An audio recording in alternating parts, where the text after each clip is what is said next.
We've got 5 head coach job openings in the NFL. More could potentially come. The Jaguars not firing head coach or GM, but assistants on the way out the door, and a big shakeup there. Is Jim Harbaugh coming back to the NFL? All that and more NFL draft notes coming up on today's Peacock and Williamson. NFL analyst Brian Peacock and former NFL scout Matt Williamson bring you expert NFL analysis every day in less than 30 minutes. Get an inside look into the NFL on the field and in the front office. With elite breakdowns, next-level analysis, and in-depth information only for the real NFL fans. This is Peacock and Williamson, and it starts now.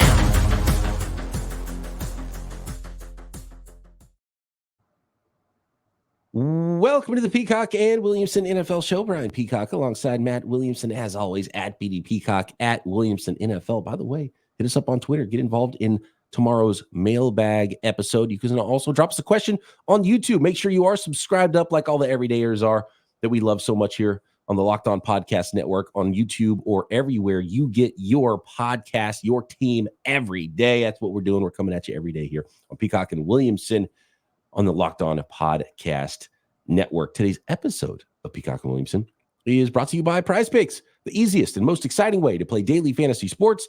Go to prizepicks.com/LockedOnNFL and use code, all lowercase, LockedOnNFL for a first deposit match up to $100. All right. A lot of talk about playoff teams, and we're going to make picks at the end of the week here about playoff teams, Matt. And sure, we'll get tons of questions about the playoff matchups this weekend, wild card weekend coming up. But let's talk about the teams that had maybe a little bit less luck this year. Those top 18 teams in the NFL draft, the top of the draft order is set pending playoff action for the rest of those teams for that NFL draft order. A lot of coaches fired, so we've got a lot of interview requests already out there, teams deep in offseason mode, getting to work on that stuff. And we still have 5 head coach openings. Nothing else happening after Black Monday. There's only 2 more additions to it. So mid-season, we had Raiders, we had Chargers, and we had Panthers head coach opening. Yeah.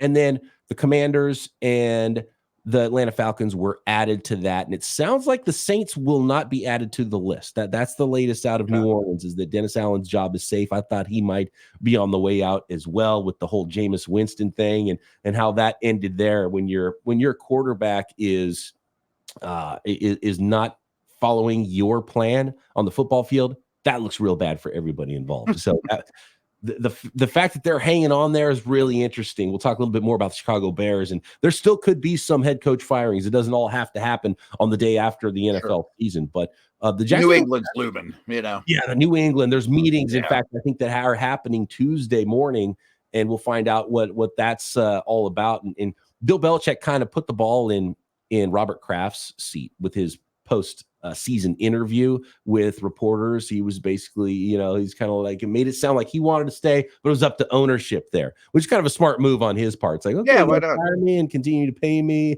and I'll double dip for a season. Making Robert Kraft be the bad guy in this, and not Bill Belichick saying, "Oh, I want to be out."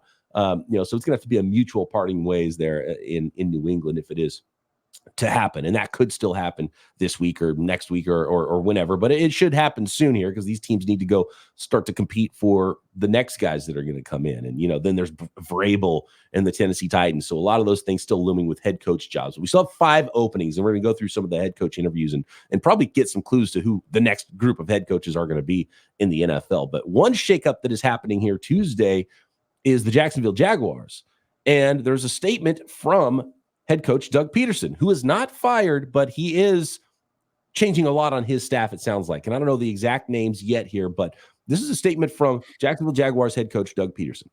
Since our season's end, I have made the difficult decision to relieve several members of our coaching staff, both on the offense and defensive sides of the ball, of their duties. I want to thank each of these coaches for their tireless efforts the last 2 seasons. Ultimately, I felt change was necessary to allow our football team to reach the goals for which we are capable. So GM Trent Baalke, head coach Doug Peterson, they are scapegoating everybody else in the organization, but the decision makers still in play for the Jacksonville Jaguars after a disappointing season, Matt. So the Jags, just to refresh people's memory, if we go back 365 days, week 18's in the books, the Jags felt a lot like the Texans do now. We got our young quarterback, got out of this bad coaching situation, all this purgatory hell we've been in, during the Watson years / the all the terrible times in Jacksonville. We're going to be the powerhouse in this division for a long time. Look out, Bills and Chiefs, here we come. And they were okay, but they basically fell on their face during the second half of the season and became right there with me and with the Chargers and maybe even the Eagles as the most disappointing teams in the league, certainly during the second half of the season. Well, that doesn't sit well. So my hunch is the ownership from Jacksonville went to GM and coach and said, well, I'm either going to clean house or you're going to clean some house and your seats are going to be really hot. You know what I mean? We'll keep our jobs and I'll get rid of some coaches. And sorry, guys, I'm not going to lose my job. So you guys are out.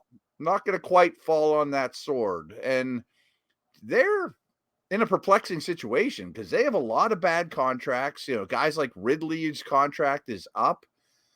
I sort of insinuated this yesterday, and I didn't mean it to come out the way I did because I really think Lawrence is a star and is not part of the problem and really is the majority of the solution, to be honest with you. But he did make a lot of mistakes this year. The people around him made a ton of mistakes. I think they led the league in drops, things of that nature. So I think you just have to do everything possible to make Lawrence as comfortable as possible and go from there. But they don't have a lot of buying power. And Lawrence was banged up at the end of the year as well. That coincided with that kind of losing streak that pulled them out of playoff contention. So, some bad luck involved. And the Jags did have to overpay for some free agents a couple years ago. Well, absolutely. And now's the year where some of those those contracts are like going to hurt you. The money goes up at the end of the backloaded and money's going up at the end, and now you're like, oh well, we were going to cut this guy for 2 years, but we still need talent at this position. So what do? You have to go back into it and cut the guy and then have some dead cap money. And so you hope the young talent that you've been drafting is ready to go. You have your star quarterback, and I agree with you that Trevor Lawrence is not part of the problem, but they do need to go back to the drawing board. Offensive line, continue to build the weapons there. And it seems like they have something good going with Etienne and Ingram at tight end and running back. So that's good. Do you want to bring back Ridley? Did you like what you saw there? Mm-hmm. You need a number one for sure for Trevor Lawrence. So do you go to the trade market? So a lot of decisions to be made there, and now a new coaching staff, at least from the assistant's standpoint, to try to help that all come together on both sides of the ball. Yeah, and you got some good young quarterbacks in that division led by Stroud, and the Colts are promising. So I'm not going to lump Levis quite there, but, you better at least keep up, and you thought you had the star of the group, and you might not. That went from a weak division where, cool, we got our quarterback to, oh, no, everyone else might have their quarterback, and they might have already caught up to us. So that's a really interesting division. It's going to be competitive and young quarterbacks, and we'll see how, two of them have developed already. Two more could develop into stars as well in Levis or Anthony Richardson. So really interesting division there going forward in the South. Josh Allen as well. The pass rusher is a free agent up this year for the Jaguars. So big expensive, made, and some money is going to need to be spent, and they're going to have to get creative with the cap, I think, to do all the things they need to do this offseason. Mm-hmm. So this is a crucial time in their development, because often in this league, when you take a big step forward, you take a step back. That plexiglass principle is always in play. Beware Texans next year, by the way. Right. It's not as easy as it looks. No, you don't just always keep going up. And they're already going to start interviewing your assistants after 1 year. Start stealing your dudes, yep. Well, let's talk about that. Some of the interviews for coaches. A popular name is going to be Jim Harbaugh. Congratulations to Jim Harbaugh on a national championship, as he said after the game. He gets to sit at the big boy table with his dad, former coach, and his brother who beat him in the Super Bowl to win a Super Bowl ring. Is Jim Harbaugh coming back to the NFL? Next. Today's episode of Peacock and Williamson is brought to you by FanDuel, America's number one sportsbook. The NFL regular season wrapped up now, but still time to get in on all of the action with FanDuel, with NFL playoffs, draft props, which are maybe my number one favorite thing to bet on at FanDuel. Love me some draft props, probably the best percentage of money bet to money made when I do sports betting is those draft props. And I like to get on the draft props early as they pop up. So check those out at FanDuel. That'll be growing all the way through April. And of course, you can still bet on the next coaches and who's going to be hired and who still could be fired. Off-season bets for the Major League Baseball, but we're in season with NBA, NHL, tons of other sports. Every sport you can think of, you can find it at FanDuel and get into the action. And right now, new customers get $150 in bonus bets guaranteed. And all you got to do is place your first $5 bet. That's $150 in bonus bets, win or lose on that first $5 bet at FanDuel. Parlays. There's a new Explore tab on the website. The app is super easy to use as well. Explore new bets, the Parlay Hub. So visit FanDuel.com/lockedon and make your first bet a layup. That is FanDuel.com/lockedon, FanDuel official partner of the NFL.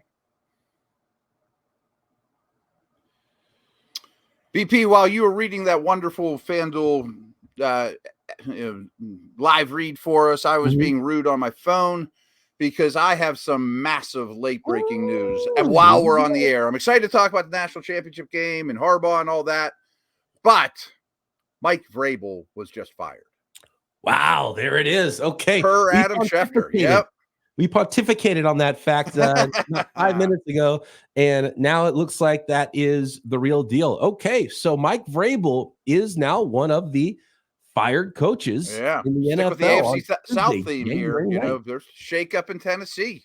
Wow, and and there was rumors of some blowups internally there in Tennessee, and Vrabel maybe not on board with Rand Carthon, the new GM that was hired last offseason, and there was a report that Vrabel had asked ownership for somebody else to be maybe a team president in charge of everybody and take the decision-making out of Vrabel's hands, which is really interesting. You don't hear head coaches say that. And so really interesting there. Obviously a disappointing season for the Tennessee Titans. Derrick Henry might be on the way out, and everybody's seemingly unhappy with the way things are going in Tennessee. And wow, that's a big one. Mike Vrabel fired by the Tennessee Titans. Got there in 2018, 4 consecutive winning seasons at that point, and then this year didn't go so well, obviously. I mean, there was a couple of years ago, they were the number 1 seed from what I remember in the AFC, when Tannehill and Henry and those guys were rolling and A.J. Brown was still there. And but I get it. I mean, you brought this up. I mean, when Henry had the microphone at the end of that game, it just felt like a farewell tour that Tannehill, Henry, maybe even Vrabel knew at that point that we're going on a massive youth movement, that no more signing DeAndre Hopkins type moves and trying to put Band-Aids on this thing. It's going to be Levis and young guys galore. If he wants, though, I think he's going to be hired tomorrow. I mean, there has been talk about him going to Ohio State, though. But what if Harbaugh is not at Michigan and Ohio State? I mean, there's all kinds of angles here. Oh, yeah. Vrabel can't go to Michigan, though. Vrabel's not going to Michigan. No chance. They do not hire Ohio State. Vrabel could go, though, is not back home to Ohio State, but back home to where he was a little bit later than that in the New England Patriots. And so maybe this is one of the dominoes there, because one of the other reports and rumors that you hear out there is that Vrabel's someone that Robert Kraft really loves. And so maybe that's the natural movement that happens here, is if Vrabel goes back to New England to start the rebuild there rather than rebuilding in Tennessee. And then with the number 3 pick in the draft, by the way, which we'll get to in a second. And then Bill Belichick goes elsewhere. Fascinating stuff. And we've heard that's the direction it's going to happen. Yeah. And we've heard that the Chargers, Commanders are among teams, the Panthers as well. I don't know it would be great for TV. The power struggle between Tepper and Bill Belichick, could that work? I can't imagine Bill Belichick I don't know about being cool with Tepper walking in and telling him who to draft. I don't know. I can't see that one. So a couple things that are pure speculation, more or less. I would think Tennessee would now be in the market for hot young offensive coordinator, like steal the Texans or Lions guy, somebody like that, develop Levis, especially Houston, steal their dude. You know what I mean? Like that would make some sense. I was listening to Mike Lombardi's podcast yesterday, and he did not report this. I don't want people to go crazy because they're good friends. He was GM with Belichick. But he mentioned, Atlanta cleaned house And the way he phrased it was, they might be fishing for a whale. And his co-host said, like, Belichick? And Lombardi kind of didn't refute it, and I've been thinking about Belichick to Atlanta ever since. Interesting. As the NFL Lots world of wheels turning. Just got a little bit more interesting on this Tuesday. Fantastic for our content here. You hate for these coaches to lose their jobs and families have to move and all that stuff. But Vrabel might be happy about it. I mean, this might be. He might have wanted out. It sounds like he wasn't happy. So go sow your oats, young man. Let's see where Vrabel ends up, and I think he'll end up with a head coaching job. So we've got, I think, multiple whales out there. I still, if I had to guess, I think there's a better than 50% chance that Bill Belichick's name gets added to that list. And 100%. I think it's like 80% out there. Jim Harbaugh is a whale, absolutely. Could he be on his way back? Now we have Vrabel added to the mix. Speaking of Jim Harbaugh, I'm going to go through the list here of interview requests from those jobs that are open. And I'm sure we're going to hear a lot of these same names for the Tennessee Titans when we hear what coaches they're trying to interview.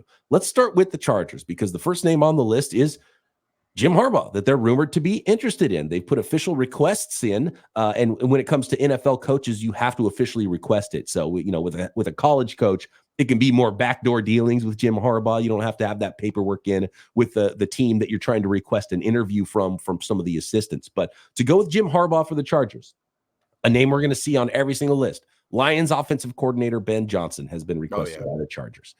Aaron Glenn, defensive coordinator for the Lions, requested to interview there for the open, vacant head coach job for the Los Angeles Chargers. 49ers defensive coordinator Steve Wilks, Ravens offensive coordinator Todd Monken, Cowboys defensive coordinator Dan Quinn, and Rams defensive coordinator Raheem Morris. I'm just going to go through all these because we're going to hear a lot of these names multiple times. The Commanders list, again, Michigan head coach Jim Harbaugh, Lions offensive and defensive coordinators Ben Johnson and Aaron Glenn, Rams defensive coordinator Raheem Morris, Ravens DL coach Anthony Weaver, good player in the league. I didn't know he would be on head coach. Notre Dame guy. Yeah, absolutely. Ravens defensive coordinator, I think will be a popular name. That could be, there's a Harbaugh connection because he came from Michigan as well, is Mike McDonald, who's done a fantastic job with the Ravens defense this year. Texans offensive coordinator Bobby Slowick, and Cowboys defensive coordinator Dan Quinn. That is the Commanders interview list right now for head coach. The Panthers interview list, you got Brian Callahan from the Bengals offensive coordinator. Again, you have Ben Johnson, Lions OC. You got Todd Monken, Ravens OC. You got Bobby Slowick, Texans offensive coordinator. You got David Canales, who's the Buccaneers offensive coordinator. You got Frank Smith, who's a name that I think might be somewhat popular that a lot of people don't know about. The offensive coordinator for the Miami Dolphins, Frank Smith, is on the Panthers list. Then you got Rams defensive coordinator Raheem Morris, Ravens defensive coordinator Mike McDonald, Cowboys defensive coordinator Dan Quinn. Then you go down to the Raiders, Jim Harbaugh. And then obviously have the interim in Antonio Pierce. So unless you get a whale, you're not moving off of Antonio Pierce. I can't imagine. I wouldn't think Raiders. so. And there's been long ties there with Jim Harbaugh with the Raiders as well. And so those are the head coach interview requests. We've got a lot of familiar names on the GM side as well. A lot of Adam Peters from the 49ers, a lot of Eagles assistant Alec Hallaby, a lot of Ian Cunningham, Bears assistant GM. There's a ton more names there. Raiders GM Champ Kelly's on some lists. So Ed Dodds, Colts assistant GM, is one guy who's been connected with Jim Harbaugh because they were together on the Raiders staff back in the day. So those are some of the most popular names we're seeing on the GM side of things. Yeah, interesting. I mean, you mentioned the whales in the coaching world. There's some blue whales. Belichick's a blue whale, but there's some smaller whales too, in my opinion. I mean, like McDonald with the Ravens and Ben Johnson. The offensive Ben Johnson. Right. Will be a head coach. It's a matter of no doubt. No doubt. I kind of maybe we should go to break. And I know that the Vrabel news just screwed up our whole plan, and some of this might have to drift into tomorrow. But I do want to talk a little bit of national championship. I want to talk about the Harbaugh connection, their defensive coordinators, all that good stuff, and the quarterbacks last night too. So okay, yeah, and look, we have all off season to talk about the NFL draft stuff as well. We do. Check in with the NFL draft if we can here today, but big news here breaking: Mike Vrabel fired by the Tennessee Titans. More on the coaching carousel next. Today's episode of Peacock and Williamson is brought to you by PrizePicks, daily fantasy sports made easy, the easiest and most exciting way to play DFS. And it's just you against the numbers with PrizePicks. Instead of battling thousands of other players, including pros and sharks in the pool, as well as you play these huge DFS leagues, it's just you against the numbers. It's just you against those PrizePicks stat projections. All you do is you pick more or less than those stat projections on PrizePicks, up to 2 to 6 players, and watch the winnings roll in. Win up to 25 times your money this football season, this basketball season, this upcoming baseball season at PrizePicks. Just pick 2 or more players and turn $10 into $250. And with basketball season here, you go combo projections as well with some of these playoff games. For example, LeBron James plus Travis Kelce, 10.5 combo of 3 points made plus receptions that day. All you got to do is go to prizepicks.com/LockedOnNFL or download the app and use code LockedOnNFL for a first deposit match up to $100. Again, download the app or go to prizepicks.com/LockedOnNFL and use code LockedOnNFL, all lowercase, for a first deposit match up to $100. PrizePicks, daily fantasy sports made easy.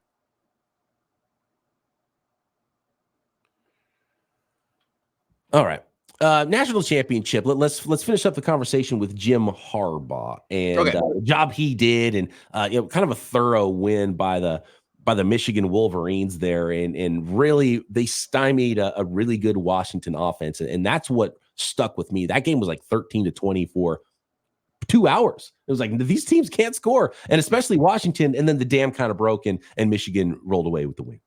They did, and so Michigan's has a pair of running backs that both going to be in the NFL and are probably like day 2 type picks. And we know they have a big time line, and the way they play old school Harbaugh Bears football of the 80s, and big Ten linemen, etc. And that to me was a very important component. The more and more I watch JJ McCarthy, the less I look at him as a surefire first rounder, franchise quarterback type. I mean, he throws everything on a rope. They don't trust him to make a lot of throws. They play it close to the vest. I mean, he doesn't blow me away. Penix, on the other hand, had been blowing me away. And yes, it's only one game, but they tied him in knots. I mean, he looked disheveled. He was throwing, his accuracy, he threw 5 or 6 balls that he just always completes and didn't in this game. And it brought me back to some things in that it's fresh on my mind because the Steelers just played the Ravens, but the Ravens are the best team in the league, and they're very topical, and we just talked about their defensive coordinator, McDonald. What happened, and I love this, is McDonald was an assistant with Wink Martindale with Baltimore. And Raven Harbaugh said, I have this superstar assistant, Michigan Harbaugh. Why don't you take him off my hands for a year, make him your defensive coordinator, and then I'm going to fire Wink, and you ship him back here to the NFL with one more year of seasoning with the Wolverines. Went great for the Wolverines. Their defense is awesome. He comes back here and is a superstar, in my opinion, defensive coordinator for the Ravens, and might be a head coach in a month. But meanwhile, that Michigan defense has the same influence. I mean, they look like the Ravens defense, just tying people in knots, good players everywhere, but they don't have the best player in the league. There's not Micah Parsons out there, and Penix looked like NFL quarterbacks looked this year against the Ravens. What I saw was a Michigan team that didn't run their offense through their quarterback, and I saw a Washington team that did run their offense through their quarterback, but he was stymied by a really good defense, and that nullified what they were going to be able to do on offense and made him go. Yeah. There's a lot of plays where Penix wanted to go deep. He's looking for it. Now there's pressure. It's like, I just got to get it off short. You're watching the game. You're like, man, get the ball out past the sticks. And they just couldn't get it done. You got to credit the Michigan defense there. And real quick to interrupt, it felt like he was double clutching, wasn't playing on time. Right. And to me, that just spells coordinators showing him things that he didn't like seeing. And then he starts getting hit and didn't like it. And if you recall, I compared him to Phillip Rivers. Now, I'm not saying he's a borderline Hall of Famer, but that's good and bad. Like, he didn't get out of the way particularly well. He's taking hits. And I'm sitting there thinking, am I using the 10th pick in the draft on this guy? A great passer, but that was a step backwards. That's all I'm saying. It needs to be evaluated. Let me ask you this then. Let's do this with the draft order. So we have the top 18 picks that are set in the NFL draft. The 18 teams that are not in the playoffs this year. Mm-hmm. Those teams are. I'm going to read them off for you, and then I'm going to ask you a question about those 18 picks, Matt. Okay, cool. Let me ask you the question first. You think about it while I go through the team. So this is the top 18 picks in the NFL draft after the regular season. Do you see JJ McCarthy or Michael Penix going in any of these selections? Number one, the Carolina. One thing I want to stop you before you go, because I meant to say this just a second ago. From what I understand, Michigan Harbaugh, I always get Jim and John mixed up, so I don't want to call them the wrong names, adores McCarthy, adores him. If he ends up somewhere, Vegas perhaps, I think McCarthy has a good chance to be his first-round pick. Just throwing that out there. They may be a package deal at some point. Interesting. And we'll get to those Raiders. They're at 13 overall right now. I will say this about Jim Harbaugh, and it's where he really shines as a coach. He makes his players so confident. Yeah. And I think some of it is when it comes down to it, he'll be like, yeah, never mind. I'm going to pass on McCarthy here. But, he gives you confidence while he's there and is public about it, as public as possible. That's one of the things he's really good at doing. And his players run through a wall for him. And his offensive coordinator was crying after winning a game for him when he was out. Like that's his superpower as a head coach. So we'll see when it comes pick 13, which might be the reason you say yes, that one of or both JJ McCarthy or Michael Penix do get drafted in the top 18 picks. Here are those picks. The Carolina Panthers 1. The 2, 3, 4, all 4 win teams here. The strength of schedule 1 out for the Washington Commanders to pick 2nd overall. New England Patriots are going to pick 3rd. Arizona Cardinals are picking 4th. Then you have the Los Angeles Chargers with the 5th pick in the NFL draft. 6 through 10 goes like this. New York Giants, Tennessee Titans, Atlanta Falcons, Chicago Bears, New York Jets. Then you have 11 through 18 is the Minnesota Vikings, the Denver Broncos, the Las Vegas Raiders at 13, New Orleans Saints at 14, Indianapolis Colts are picking 15th, Seattle Seahawks 16, Jacksonville Jaguars 17, and Cincinnati Bengals are the 18th pick in the draft. There's 5 of those teams with 9-8 records, and the strength of schedule worked out that it's going to go Saints, Colts, Seahawks, Jaguars, Bengals 14 through 18 there. So at least half a dozen of those 18 picks could be quarterbacks, Matt. And there's going to be conversations about all the quarterbacks and all the spots that they could go. When it comes down to it in April, do you think JJ McCarthy and Michael Penix are one of those 18 picks? I need to study Bo Nix more. And again, please don't put any of this in stone. I'm on, step 3 of my draft prep, where I'm comfortable talking about prospects. Yeah, 3 out of 10, basically. But there's a lot of landing spots. I mean, that's without question. I absolutely think May, Williams, and Daniels have a chance to not only go, or guaranteed basically in the top 10, but I think they could go 1, 2, 3. I mean, I think that's a possibility. I think the most common is to have those 3 guys go 1, 2, 3, which means all the other teams that need a quarterback might have to go a little early, might be jockeying for position. The Raiders might say, man, we can't get JJ McCarthy in the 2nd round. Do they have to go round 1? That's what I mean. Like all of us, we just know how this works, that so many examples of quarterbacks on January 9th were not surefire first rounders, but by April, everyone on the planet knows they're going. You know what I mean? So I would bet in the top 18 at least 4, but the line would be at 4.5. I definitely think 2 go in the top 3. That's unbelievably conservative. And maybe 3 go in the top 3. And then Arizona and the Chargers are Marvin Harrison, Neighbors, one of the tackles, and very happy about it, sticking with Kyler, sticking with Herbert. And then the Giants get interesting at 6. And then there's a lot of spots where it could happen after that. If the Bears, we don't have a conversation to go deep into the Bears stuff, and we'll have plenty of time to do it. Oh, we'll talk so much about it. Yeah. I happen to think the Bears are going to go quarterback at 1. I do too. If the Bears are picking at 1, it's going to be a quarterback. If not, it's going to be a trade into that spot, right? For a quarterback. Yeah. So a quarterback is going 1. It's just a question of whether or not the Bears are making that selection at 1 or not. I'd be shocked if they keep Fields and draft Harrison.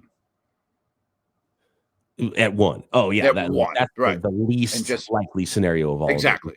They can use it on a non-quarterback. They keep it. They use it on a quarterback. They trade out someone else is drafting a quarterback there. So we have tons of time to talk about this, but I definitely think Washington takes a quarterback at 2. We don't even know their head coach. Yep. We don't even know New England's head coach, but I think that's when it gets interesting. Is Jaden Daniels worth number 3, or should we sign Kirk Cousins and draft Marvin Harrison? You know what I mean? Something like that. Right.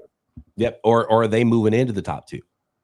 Exactly. Those types of things could be happening as well. So fascinating NFL draft, tons to get into with that. That is the look right now, the top 18 picks going into the playoffs.